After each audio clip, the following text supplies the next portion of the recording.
Hey guys, welcome to my YouTube channel study with Devbhoomi. Friends, आज हम लोग इस वीडियो में कंप्लीट उत्तराखंड परीक्षा वाणी बुक का पार्ट 10 देखेंगे। इससे पहले जो है हमने इस सीरीज के 9 पार्ट जो है अपलोड कर दिए हैं, जिनको आप चैनल की प्लेलिस्ट में जाकर देख सकते हैं। गाइस, ये सीरीज आपको यूके ट्रिपल एस सी और यूके पीसीएस के ग्रुप सी के जितने भी एग्जाम होने हैं आपके, ठीक है, जैसे बीडीओ, बीपीडीओ, लेखपाल, पटवारी, Uttarakhand police, forest guard, upper PCS, lower PCS, आपके जितने भी एग्जाम होने हैं उत्तराखंड के, उन सभी के लिए ये क्वेश्चंस काफी महत्वपूर्ण हैं। तो चलिए वीडियो को शुरू करते हैं। आज का पहला क्वेश्चन है, राज्य के कुल क्षेत्रफल में कुमाऊं मंडल का भाग कितना है? तो देखिए, कुल क्षेत्रफल हमारा कितना है? 53,483 वर्ग किलोमीटर। ठीक है, वर्ग किलोमीटर, यानी इसको हम 100% ले लें। ठीक है, तो 100% में से ये पूछ रहा है कि कुमाऊं मंडल का भाग कितना है। तो कुमाऊं मंडल का जो भाग है वो है 39.33%, यानी बी ऑप्शन जो है इसमें हमारा राइट हो जाएगा। अगर आपसे पूछ लेता है कि गढ़वाल मंडल का भाग कितना है इसमें, तो गढ़वाल मंडल का भाग हो जाएगा 60.67%। ठीक है, 60.67%। अगला क्वेश्चन है, भारत के 28 राज्यों में क्षेत्रफल की दृष्टि से उत्तराखंड का कौन सा स्थान है? देखिए, ये क्वेश्चन दो तरीके से पूछेगा आपसे। एक तो भारत के 28 राज्यों सहित, और एक पूछेगा 28 राज्य और 8 यूटी सहित उत्तराखंड का कौन सा स्थान है। ठीक है, अगर आपसे पूछता है कि भारत के 28 राज्यों में क्षेत्रफल की दृष्टि से उत्तराखंड का कौन सा स्थान है, तब आपका आंसर हो जाएगा 18वां स्थान। ठीक है, कौन सा? 18वां स्थान। अगर आपसे पूछता है भारत के 28 राज्य और 8 यूटी, ठीक है, केंद्र शासित प्रदेश, तो इनको मिलाकर कितने हो जाएंगे? ये 36। तो 36 राज्यों में क्षेत्रफल की दृष्टि से उत्तराखंड का कौन सा स्थान है, तब आपका आंसर हो जाएगा 20वां स्थान। ठीक है, तब आपका आंसर हो जाएगा 20वां स्थान। तो जैसे आपसे क्वेश्चन करे वैसे आपने आंसर देना है। अगला क्वेश्चन है, निम्नलिखित में से कुमाऊं का द्वार किसे कहा जाता है? काफी महत्वपूर्ण क्वेश्चन और काफी बेसिक क्वेश्चन है। तो निम्नलिखित में से कुमाऊं का द्वार किसे कहा जाता है? तो देखिए, ये हल्द्वानी को भी कहा जाता है और काठगोदाम को भी कहा जाता है। तो आपका राइट आंसर हो जाएगा ए व बी दोनों, यानी ऑप्शन सी। ठीक है, अगर आपसे क्वेश्चन करता है कि गढ़वाल का द्वार किसको कहते हैं, अगर क्वेश्चन करता है आपसे कि गढ़वाल का द्वार, ठीक है, गढ़वाल का द्वार किसे कहा जाता है, तो ये कहा जाता है कोट द्वार को। किसको कहा जाता है? कोट द्वार को। कोट द्वार कहाँ पे स्थित है? तो ये स्थित है पौड़ी में। कहाँ पर स्थित है गाइस ये? तो ये स्थित है पौड़ी में। अगला क्वेश्चन है, उत्तराखंड की सर्वाधिक सीमा नेपाल से घटते क्रम में। तो देखिए, उत्तराखंड की सर्वाधिक सीमा नेपाल से घटते क्रम में, तो सबसे ज्यादा जो सीमा नेपाल से बनाता है वो कौन बनाता है? तो पिथौरागढ़ बनाता है। कौन बनाता है? पिथौरागढ़। यानी ऑप्शन ए और ऑप्शन बी जो है इसमें हमारे कट गए। ठीक है, गलत हो गए। अब बचे ऑप्शन सी और ऑप्शन डी। इसके बाद है हमारा चंपावत। कौन सा है? चंपावत। तो ऑप्शन सी जो है इसमें राइट हो जाएगा। और उसके बाद है उधम सिंह नगर। तो सबसे ज्यादा नेपाल के साथ सीमा बनाता है पिथौरागढ़, ठीक है, उससे कम चंपावत और सबसे कम उधम सिंह नगर। ठीक है, तो ये क्रम भी आपने सभी के साथ याद रखना है, चीन के साथ भी याद रखना है। ठीक है, चीन के साथ आपको पता है उत्तरकाशी हो गए, चमोली और पिथौरागढ़, सर्वाधिक पिथौरागढ़। ठीक है, तो वो क्रम भी आपसे पूछ लेगा, या फिर आपसे पूछ लेगा हिमाचल प्रदेश के साथ कौन सा जिला सर्वाधिक सीमा बनाता है, या फिर ये पूछ लेगा कि उत्तर प्रदेश के साथ कौन सा जिला सबसे ज्यादा सीमा बनाता हो। तो मैंने आपको क्वेश्चन बता दिया, तो एग्जाम में इस तरह से भी आपसे क्वेश्चन कर सकता है। अगला क्वेश्चन है, राज्य का प्रसिद्ध देहरादून की लंबाई कितनी है? तो जो राज्य का प्रसिद्ध है देहरादून, इसकी लंबाई कितनी है? तो इसकी लंबाई है 75 किलोमीटर। कितनी है? 75 किलोमीटर। अगर हम लोग चौड़ाई की बात करें कि देहरादून की चौड़ाई कितनी है, तो आप याद रखना 24 से 32 किलोमीटर। कितनी है? 24 से 32 किलोमीटर।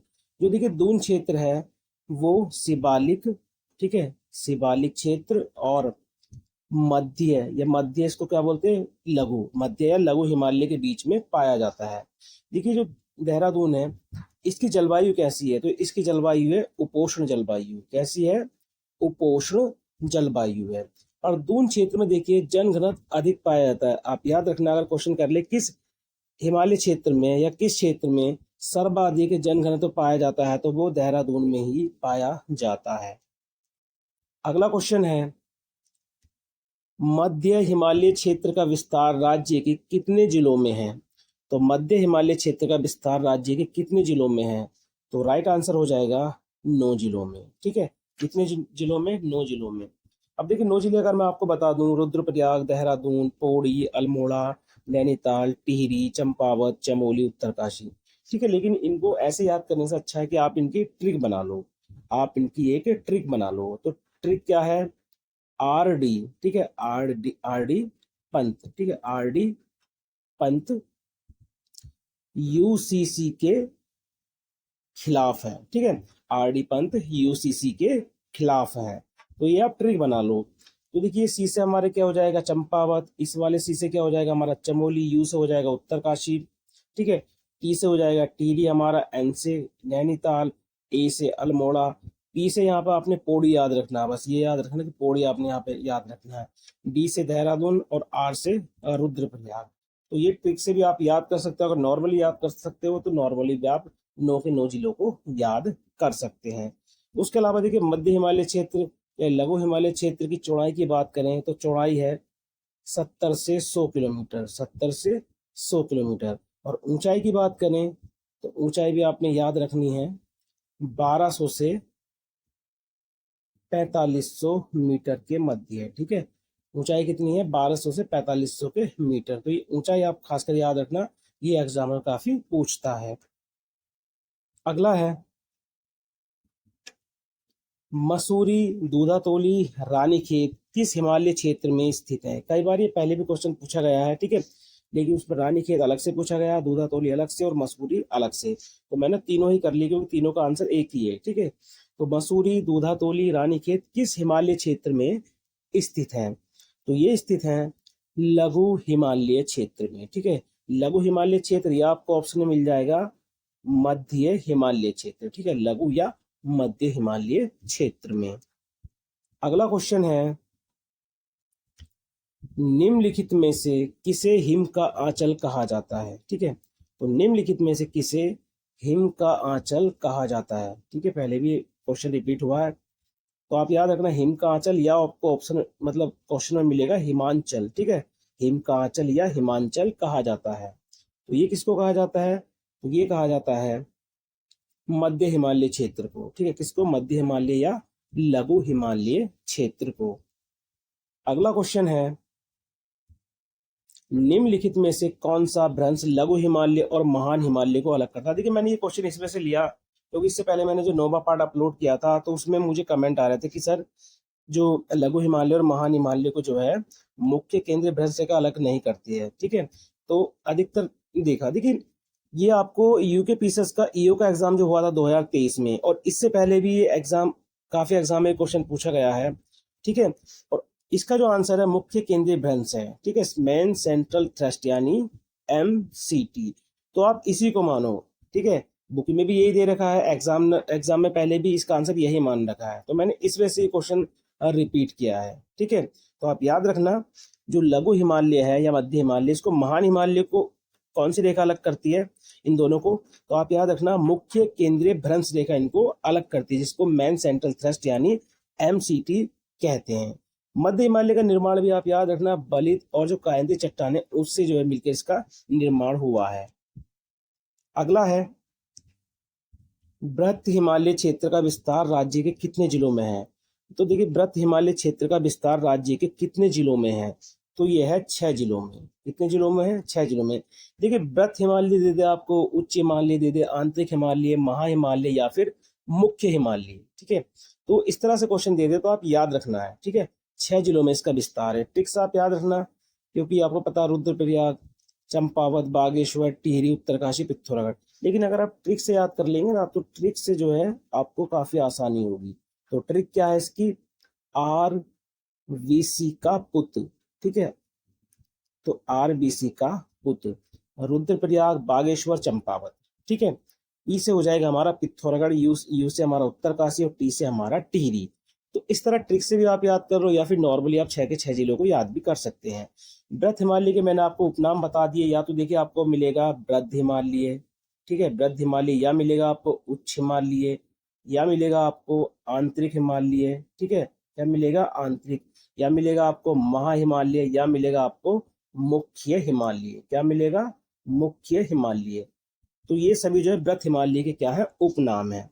अब ब्रथ हिमालय क्षेत्र की अगर हम लोग चौड़ाई की बात करें तो 15 से 30 किलोमीटर जो है इसकी चौड़ाई है। ऊंचाई की बात करें तो 4500 से 78-17 मीटर जो है इसकी ऊंचाई है। 78-17 जो है देखिए नंदा देवी पश्चिमी की ऊंचाई है, जो राज्य की सबसे ऊंची चोटी है, ठीक है, राज्य की सबसे ऊंची चोटी है।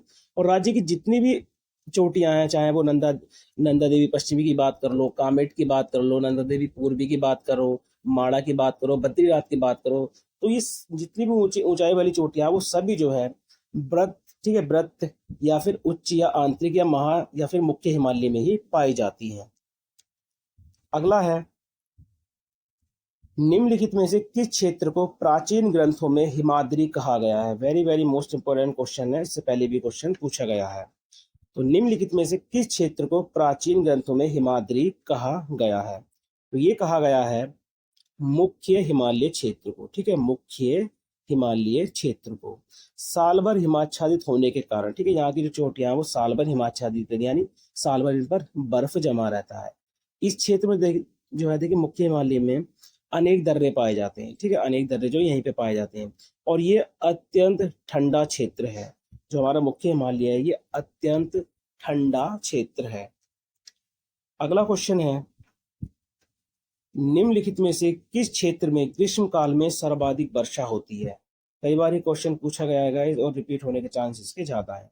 तो निम्नलिखित में से किस क्षेत्र में ग्रीष्म काल में सर्वाधिक वर्षा होती है। तो ये होती है उच्च हिमालय क्षेत्र में। किसमें, उच्च हिमालय क्षेत्र में, ठीक है। ग्रीष्म काल की बात कर रहा है ये, तो आप याद करना, आपसे ग्रीष्म काल पूछ रहा है मतलब शीतकाल पूछ रहा है या फिर वर्षा ऋतु पूछ रहा है, तो आपको ये जरूर याद रखना है। अगला है, विश्व प्रसिद्ध फूलों की घाटी किस हिमालय क्षेत्र में स्थित है। Very very most important question है गाइस, कई बार रिपीट हुआ है। तो विश्व प्रसिद्ध फूलों की घाटी किस हिमालय क्षेत्र में स्थित है। तो ये जो स्थित है महा हिमालय क्षेत्र में स्थित है। कहां पर, महा हिमालय क्षेत्र में जो है ये स्थित है। अगला क्वेश्चन है, महा हिमालय क्षेत्र की सर्वाधिक जनसंख्या वाली जनजाति कौन सी है। Very very most important question है ये, और कम से कम 5 से 6 बार ये क्वेश्चन रिपीट हो रखा है। तो महा हिमालय क्षेत्र की सर्वाधिक जनसंख्या वाली जनजाति कौन सी है। तो ये है भोटिया जनजाति। कौन सी है, भोटिया जनजाति। ये जनजाति जो है यहाँ पर ग्रीष्मकालीन, याद रखना ग्रीष्मकालीन, ठीक है, ग्रीष्मकालीन जो है ये कृषि करते हैं। और इनका जो प्रमुख कार्य है वो है पशुपालन, ठीक है। अगर प्रमुख कार्य पूछें इनका तो जो भोटिया जनजाति इनका जो प्रमुख कार्य है वो क्या है, पशुपालन है। अगला क्वेश्चन है, निम्नलिखित में से स्वर्गारोहिणी शिखर की ऊंचाई कितनी है। देखिए जितनी भी चोटियां हैं ना उनके आपको जो है ऊंचाई जरूर याद होनी चाहिए, कि अगर आपको ऊंचाई याद होगी तो क्वेश्चन कर लेता है कि निम्नलिखित में से कौन सी सबसे ऊंची चोटी है, ठीक है। या आपसे पूछ लेगा कोई सी भी चोटी है उसकी ऊंचाई पूछ लेगा, तो आपको जितनी भी चोटी है उनकी ऊंचाई जो है वो आपको जरूर याद होनी चाहिए। अब देखिए स्वर्गारोहिणी शिखर की ऊंचाई कितनी है, तो आप याद रखना कितनी है, 6252 मीटर, यानी 6252 मीटर। कितनी है, 6252 मीटर। अब देखिए इसमें 78-71 जो है ये किसकी है, जेलंग पर्वत की ऊंचाई है, ठीक है। 63-20 मीटर जो है ये बंदरपुंछ की ऊंचाई है। किसकी है, बंदरपुंछ की ऊंचाई है। 6904 मीटर ये कई बार एग्जाम में पूछी गई है, तो ये है पंचाचूली, ठीक है। पंचाचूली की जो है ये ऊंचाई है, ये एग्जाम में काफी पूछी जाती है पंचाचूली की। तो ये ऊंचाई आप जरूर याद रखना, 3 से 4 बार ये क्वेश्चन अभी तक बन रखा है। अगला क्वेश्चन है, राज्य का दूसरा सर्वोच्च शिखर कामेट पर्वत की ऊंचाई कितनी है? तो देखिए कामेट पर्वत की जो ऊंचाई है वो कितनी है, 7756 मीटर। ठीक है, 7756 मीटर, यानी सी ऑप्शन जो है इसमें हमारा राइट हो जाएगा। कामेट पर्वत जो है ये चमोली में स्थित है। कहाँ पर स्थित है ये? चमोली में जो है ये स्थित है। उसके अलावा आप 4 पर्वत की ऊंचाई जो है आप जरूर याद रखें, क्योंकि इनका क्रम पूछा जाता है। सबसे पहले आती है नंदा देवी। ठीक है, अगर आपसे नंदा देवी पूछ ले तो आप याद रखना कि नंदा देवी पश्चिमी की बात कर रहा है। तो इसकी ऊंचाई है 7817 मीटर। ठीक है, 7817 मीटर। उसके बाद आता है कामेट। ठीक है, कामेट, कामेट की कितनी है, 7756 मीटर। उसके बाद आती है नंदा देवी पूर्वी। ठीक है, नंदा देवी पूर्वी, इसकी ऊंचाई है 7434 मीटर। उसके बाद आता है माड़ा, माड़ा का है 7272 मीटर। ठीक है, तो ये क्रम आप जरूर याद रखना, क्योंकि ये कभी कभार बढ़ते से, ठीक है, अब से ज्यादा से मतलब कम की तरफ को जाने को कहता है, कि सबसे बड़ा उससे छोटा, उससे छोटा, उससे छोटा। ठीक है, तो किसी भी क्रम में आपसे पूछ लेगा। अगला है, राज्य में स्थानीय भाषा में किस ऋतु को खरसाऊ कहा जाता है? तो स्थानीय भाषा में देखिए किस ऋतु को जो है खरसाऊ कहा जाता है, तो ये कहा जाता है ग्रीष्म ऋतु को। ठीक है, ग्रीष्म ऋतु को क्या कहा जाता है, रूड़ी या फिर खरसाऊ। ठीक है, रूड़ी या खरसाऊ। वहीं बात करें कि वर्षा ऋतु को, अगर आपसे पूछ ले कि वर्षा ऋतु को स्थानीय भाषा में क्या कहा जाता है, तो इसको बोला जाता है बसगाल। ठीक है, बसगाल या फिर चौमासा। ठीक है, बसगाल या फिर इसको बोलते हैं चौमासा। उसके अलावा शीत ऋतु की बात करें कि शीत ऋतु को स्थानीय भाषा में क्या कहा जाता है, तो उसको कहा जाता है स्विंद। क्या कहा जाता है, स्विंद, या फिर कहा जाता है इसको शीतकला। क्या कहा जाता है इसको, तो इसको कहा जाता है शीतकला। तो तीनों ही आपने याद रखने, ग्रीष्म ऋतु को रूढ़ या खरसाऊ, वर्षा ऋतु को बसकाल या चौमासा, शीत ऋतु को स्विंद या शीतकला। अगला है, राज्य में कब से कब तक सर्वाधिक तापमान रहता है? तो राज्य में कब से कब तक सर्वाधिक तापमान रहता है, तो ये रहता है मई से जून तक। ठीक है, मई से जून तक। अगर क्वेश्चन करता है राज्य का सबसे गर्म महीना कौन सा है, तो आंसर हो जाएगा आपका जून। ठीक है, क्या हो जाएगा, जून। अगर आपसे क्वेश्चन करता है कि राज्य का सबसे ठंडा महीना कौन सा है, तब आपका आंसर हो जाएगा जनवरी। क्या हो जाएगा, जनवरी। अगला क्वेश्चन है, ऊंचाई, ताप व वनस्पति के आधार पर डॉक्टर एस.सी. खरकवाल ने राज्य को कितने जलवायु क्षेत्रों में बांटा है? 2 बार जो है इससे पहले ये क्वेश्चन रिपीट हो रखा है, और आगे भी इसके रिपीट होने के चांस ज्यादा है। तो डॉक्टर एस.सी. खरकवाल ने राज्य को कितने जलवायु क्षेत्रों में बांटा है, तो राइट आंसर हो जाएगा 6 भागों में। कितने भागों में, 6 भागों में। उपोष्ण जलवायु, गर्म शीतोष्ण जलवायु, शीत शीतोष्ण जलवायु, एल्पाइन जलवायु, हिमानी जलवायु और शीत शुष्क जलवायु। आप इन 6 के जो है देखिए ऊंचाई भी याद रख सकते हैं, लेकिन ऊंचाई वो इतना नहीं पूछता है। ठीक है, ऊंचाई वो ज्यादातर नहीं पूछता है। ठीक है, चलिए अगला क्वेश्चन है,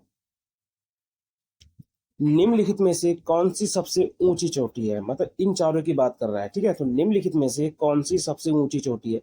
अगर आपको इनकी ऊंचाई याद होगी ना, तो आराम से आप कर सकते हो। जैसे आप द्रौपदी का डांडा की बात करें तो उत्तरकाशी में है, तो इसकी जो ऊंचाई है 5670 मीटर है। कितनी है, 5670 मीटर। नंदा घुंटी की बात करें तो इसकी ऊंचाई है 6309 मीटर। ठीक है, बंदरपुंज की बात करें तो इसकी ऊंचाई अभी पीछे बताई थी पिछले वाले क्वेश्चन में, 63,020। ठीक है, 63,020। ठीक है, 6320 मीटर।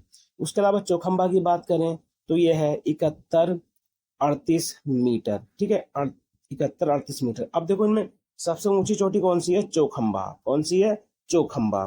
तो ये इस तरह से भी आपसे क्वेश्चन कर लेगा, इसलिए आप सभी चोटियों की ऊंचाई जरूर याद रखें और वो किस जिले में अवस्थित है। द्रौपदी का दांडा जो है देखिए उत्तरकाशी में है, नंदा घुंटी जो है चमोली में है, बंदरपुंज उत्तरकाशी में है, चौखंबा जो है चमोली में है। अगला है, उत्तराखंड में भाबर पेटी में निम्न में से किस प्रकार की जलवायु दशाएं पाई जाती हैं? तो ये भाबर पेटी की बात कर रहा है, यानी भाबर पेटी में किस प्रकार की जलवायु पाई जाती है? तो आप याद रखना उपोष्ण प्रकार की जलवायु यहाँ पर पाई जाती है। अगला क्वेश्चन है, निम्नलिखित में से राज्य में हिमालय दिवस कब मनाया जाता है? Very very most important question है, कई बार रिपीट भी हुआ है। तो 9 सितंबर को। कब? 9 सितंबर को। अगला क्वेश्चन है, किस हिमालय क्षेत्र में वर्षा काल में सर्वाधिक वर्षा होती है? तो किस हिमालय क्षेत्र में वर्षा काल में सर्वाधिक वर्षा होती है? Very very most important question है। तो ये है वाह्य हिमालय। ठीक है, वाह्य हिमालय में जो है सर्वाधिक वर्षा होती है वर्षा काल में। अगला क्वेश्चन है, उत्तराखंड हिमालय के किस भाग में स्थित है? Very very most important question है। तो उत्तराखंड हिमालय के किस भाग में स्थित है? तो ये स्थित है पश्चिम मध्य भाग में। ठीक है, पश्चिम मध्य भाग में। अगला क्वेश्चन है और आज का अंतिम क्वेश्चन, उत्तराखंड का पामीर दूधातोली किस क्षेत्र का भाग है? तो देखिए, उत्तराखंड का पामीर किसको बोलते हैं? दूधातोली श्रेणी को। तो दूधातोली श्रेणी जो है किस क्षेत्र का भाग है? तो ये जो है मध्य हिमालय क्षेत्र का भाग है, मध्य हिमालय या फिर लघु हिमालय क्षेत्र का भाग है। तो ये थे आज के उत्तराखंड जीके के 25 मोस्ट इंपोर्टेंट क्वेश्चन जो आपको यूके ट्रिपल और यूके पीसीएस के जितने भी एग्जाम होने हैं, जैसे आपका बीडीओ बीपीडीओ, लेखपाल, पटवारी, आरओ एआरओ, ठीक है, उत्तराखंड पुलिस, फॉरेस्ट गार्ड, जितने भी एग्जाम है आपके जिसमें उत्तराखंड पूछा जाता है, उन सभी के लिए ये क्वेश्चंस काफी महत्वपूर्ण है। देखिए, इस वीडियो की जो पीडीएफ आपको हमारे टेलीग्राम चैनल पे मिल जाएगी।